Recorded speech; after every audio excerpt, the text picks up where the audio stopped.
phụ ói gì mua phụ ói gì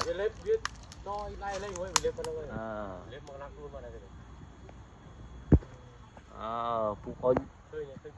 phụ phải lấy phụ ói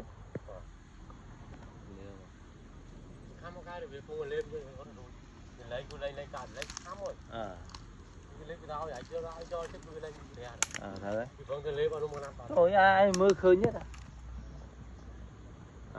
phụ phải lấy phụ ói leo vào khoanh với leo vào leo vào anh chụp sang này anh khăng là lấy phụ ói đâu mở phụ ói lấy phụ phải phụ ói lấy phụ phải với đấy